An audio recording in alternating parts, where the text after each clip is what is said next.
వినాయకుడిని ఏకసంతాగ్రహి అంటుంటారు. అంటే ఏ దేవుళ్ళకి లేనిది ఏకసంతాగ్రహి అన్నది వినాయకుడికి పర్టికులర్గా ఏకసంతాగ్రహి అంటారు. ఎందుకని ఏకసంతాగ్రహి అంటారు వినాయకుడిని? మంచి క్వశ్చన్. ఎప్పుడైతే మీరు మైండ్ అనేది క్రాస్ చేశారో, అహంకారం అనేది క్రాస్ అయిందో, మెడిటేషన్ వల్ల క్రాస్ అయింది, అప్పుడు ఆటోమేటిక్గా మనకి బ్లాక్ బోర్డు మీద పిచ్చి గీతలన్నీ లేనప్పుడు మీ కాన్సన్ట్రేషన్ పవర్ పెరిగిపోతుంది. ఓకే. సో ఇక్కడ ఏంటి అంటే మనం అన్నీ ఆపేటప్పుడు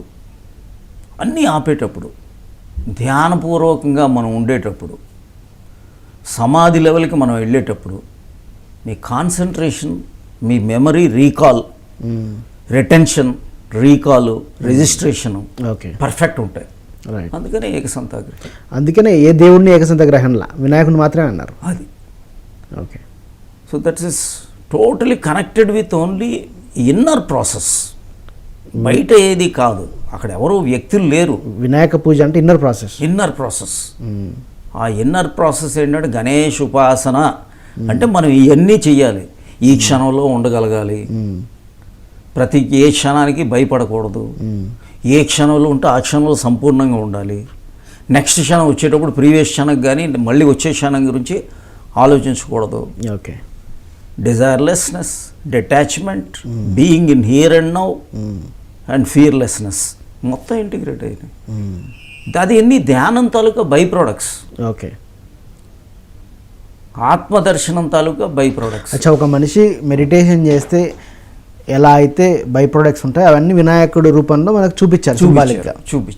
ఓకే. విజ్డమ్ వస్తుంది, మైండ్ ఆగిపోతుంది, ప్యూర్ మైండ్ ఆఫ్ గాడ్ అవుతుంది.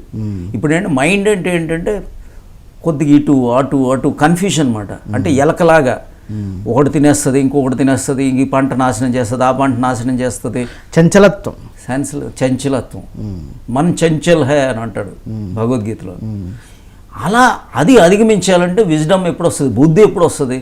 అందుకనే ఇక్కడ ఏంటంటే వినాయకుడికి భార్యలు బుద్ధి, సిద్ధి, రిద్ధి ఇవన్నీ ఏంటంటే అదే కారణం. మీరు మెడిటేట్ చేశారా? సిద్ధి, రిద్ధి అంటే పవర్స్. బుద్ధి అంటే ఇంటలెక్ట్, విజ్డమ్ వచ్చేసింది. సిద్ధి అంటే యువర్ స్పిరిచువల్ ఎన్లైటన్మెంట్ వైపు వెళ్ళిపోయారు. రిద్ధి అంటే పవర్స్. కానీ ఎక్కడ మనం ఫోటోల్లో కూడా కనపడరు వాళ్ళు, కనిపించదు. అంటే ఇప్పుడు శివుడికి పార్వతి కనిపిస్తుంది, ఒక రూపం కనిపిస్తుంది, కాళికామాత కనిపిస్తుంది, విష్ణువుకి వైఫ్లు కనిపిస్తారు, కానీ శివుడికి భార్యలు వీళ్ళు ఎక్కడ ఫోటోల్లో నేను చూసింది లేదు. ఏం లేదు. ఇదే మన మెడిటేషన్ భార్యలు అని చెప్తారు అంతే. ఇదే భార్య, ఇంకేమి వాళ్ళు ఫిజికల్ పర్సన్స్ కాదు. బుద్ధి, సిద్ధి, రిద్ధి. బుద్ధి, సిద్ధి అంటారు, రిద్ధి కూడా పవర్స్ అన్నమాట. సో ఇట్ ఈస్ అంతా కూడా ఒక డీపర్ సైన్స్. అంటే అతి గొప్ప ధ్యాన పండుగ వినాయక చవితి అన్నది, ధ్యానాన్ని గురించి తెలియజేసే పండుగ. మీరు ఒకటి నవకాంత్ గారు బుద్ధిస్టులు తీసుకున్నారంటే ఆలోచించండి. అసలు మీరు చెప్పేదాకా ఈ విషయం తెలియదు, బుద్ధిస్టులు కూడా వినాయక పూజ చేస్తారు. థైలాండ్, బర్మా, మలేషియా, సింగపూర్ అటు వెళ్ళింది. ఇది యాక్చువల్గా ఏంటంటే it is called by different name అంతే. ఎందుకంటే ఈ థౌజండ్స్ ఆఫ్ ఇయర్స్ అయిపోయింది. థౌజండ్స్ ఆఫ్ ఇయర్స్ తర్వాత అసలుది మారిపోతుంది. ఓకే. ఇంత గొప్ప స్పిరిచువల్ సైన్స్ దాగి ఉంది దీని దాగి ఉంది. అంటే ఎక్కడ పుస్తకాలు లేదు స్వామీజీ ఇదంతా? పుస్తకాలు ఇప్పుడు ఒరిజినల్ పుస్తకాలు అనేవి ఇక ఇప్పుడు ఎంత స్కాలర్సు, పండిట్సు, రైటర్సు, టీచర్సు మారిపోయారు. ప్రాక్టీషనర్స్ లేరు. ఓకే. మిస్టిక్స్ లేరు, ఋషీస్ లేరు, మునీస్ లేరు. ఇప్పుడు బైహార్ట్ చేయటం శ్లోకాలు బాగా చెప్తారు పండితులు కదా.